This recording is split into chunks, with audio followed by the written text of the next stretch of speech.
வணக்கம். ரூப் சேனலுக்கு உங்களை வரவேற்கிறேன். இன்றைக்கி நாம் ரூப் சேனலில் பார்க்க போகிறது எறா தொக்கு எப்படி பண்ணுறதுங்கிறது. அதுவும் 5 நிமிஷத்தில் நம்ம எறா தொக்கு எப்படி பண்ண போகிறோங்கிறத நான் உங்களுக்கு சொல்லித்தரேன் வாங்க. ஃபஸ்ட்டு அடுப்பில் ஒரு கடாய் வச்சுருக்கேன். கடாய் சூடானதும் அதில் நல்லா 1 கரண்டி 1.5 கரண்டி குழிக்கரண்டிக்கு நான் எண்ணெய் ஊற்றிருக்கேன். நல்லெண்ணெய் தான் ஊற்றிருக்கேன். அப்புறம் 2 கிராம்பு, 2 ஏலக்காய், 2 பட்டை போட்டிருக்கேன். சின்ன வெங்காயம் ஒரு கையளவுக்கு அரிஞ்சு வச்சுருக்கேன். பெரிய வெங்காயம் 3 பெரிய வெங்காயத்தை நல்லா பொடி பொடியாக நறுக்கி வச்சுருக்கேன். அதை எண்ணெயில் போட்டு நல்லா வதக்கணும். நல்லா பொன்னிறம் வர்ற வரைக்கும் நல்லா நம்ம வதக்கி கொடுக்கணும். கொஞ்சம் கூட கருகக்கூடாது. அதனால தான் எண்ணெய் கூடுதலாக ஊற்றிருக்கேன். அதுக்கப்புறம் நம்ம இந்த எறா தொக்கு பண்ணும்போது எறாவை ரொம்ப நேரம் வேக வைக்கக்கூடாது. நம்ம எறாவை ரொம்ப நேரம் வேக வச்சோன்னா எறா ரப்பர் மாதிரி சுருண்டுக்கிட்டு ரப்பர் மாதிரி வந்துடும். அதனால வெங்காயம் தக்காளியில் இருக்க தண்ணியெலாம் போகிற அளவுக்கு நம்ம நல்லா வெங்காயம் தக்காளி வதக்கிடணும். வதக்கின பிறகு தான் நம்ம எறாவை போடணும். ஏன்னா அதில் தண்ணி இருந்துச்சுன்னா எறாலையும் தண்ணி சுரக்கும். எறாவையும் நல்லா புளிஞ்சு எடுத்துக்கிடணும், புளிஞ்சு எடுத்துக்கிடணும். எறாலையும் தண்ணி இருக்கக்கூடாது, வெங்காயத்தில் தக்காளியில் இதுலேயும் தண்ணி இருக்கக்கூடாது. அப்போ தான் எறா நல்லா சாஃப்டாக வரும் உங்களுக்கு. எனக்கு வெங்காயம் நல்லா வதங்கிடுச்சு பாருங்கள். நம்ம வெங்காயம் நல்லா வதங்கிட்டு இந்த ஸ்டேஜில் நம்ம என்ன பண்ணணும்னா பொடியாக நறுக்கி வச்ச தக்காளியை போடலாம். நான் தக்காளியும் 3 தக்காளி எடுத்து அரிஞ்சு வச்சுருக்கேன். தக்காளி நான் நாட்டு தக்காளி தான் போட்டிருக்கேன். நாட்டு தக்காளியில் இயற்கையாகவே ஒரு புளிப்பு தன்மை இருக்கும்.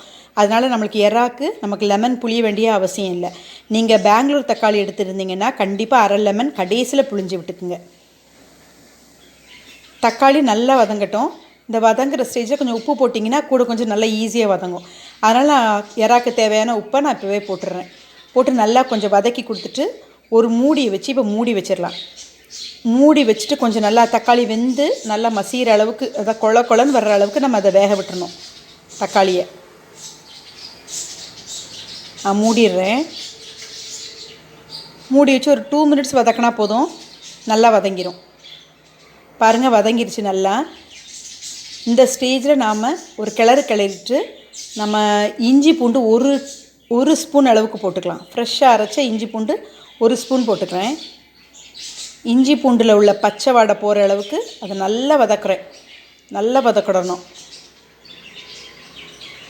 இஞ்சியோட பச்சை வாசம் இருந்துச்சுன்னா டேஸ்ட்டே குறைஞ்சிரும். அதனால் நல்லா பச்சை வாடை போகிற அளவுக்கு அதை நல்லா வதக்கி விட்டுறேன்.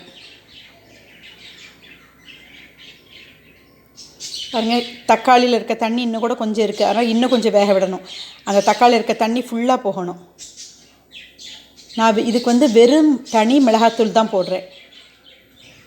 மல்லித்தூளோ எதுவுமே போடலை. இந்த மிளகாத்தூளில் மஞ்சள் மட்டும் சேர்த்து அரைச்சி வச்சுருக்கேன். மிஷினில் கொடுத்து அரைச்சி வச்சது தான். இதை நான் ஒரு 3 ஸ்பூன் மிளகாத்தூள் போட்டு நல்லா வதக்கி விட்டுறேன். மல்லித்தூள்லாம் போட்டிங்கன்னா அது குழம்பு மாதிரி வைக்கிறது. நம்ம தேங்காய் பால் ஊற்றி வைப்போம்ல, அதை நான் தனியாக ஒரு வீடியோ போடுறேன். இது வெறும் தொக்கு தான் நான் பண்ணுறேன். அதனால் நிறைய மசாலா இருந்தால் நல்லா இருக்காது.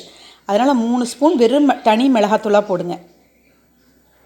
இந்த மிளகாத்தூளில் இருக்க பச்சை வாடையும் நல்லா போகணும். அதனால் நல்லா கிளறி விட்டுக்கலாம். நல்லா தண்ணி இல்லாமல் நல்லா வதங்கிடுச்சு மசாலா. இந்த ஸ்டேஜில் நல்லா புளிஞ்சு எடுத்து வச்சுருக்கேன். நல்லா அந்த புளிஞ்சு வச்சுருக்க எறா நான் மஞ்சத்தூள் போட்டு தான் கழுவி வச்சுருக்கேன். அப்போ தான் எந்த வாடையும் இருக்கக்கூடாதுன்னு. இந்த எறாவை போட்டு நல்லா வதக்கி விட்ருங்க.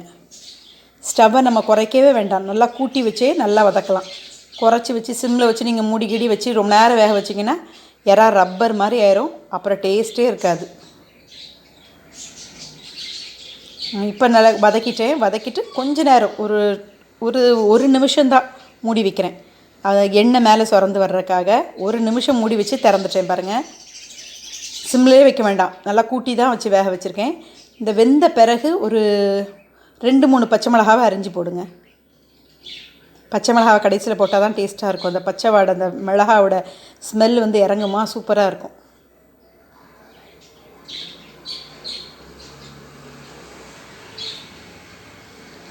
நல்லா கிட்ட இருந்தே வதக்கி விடுங்க.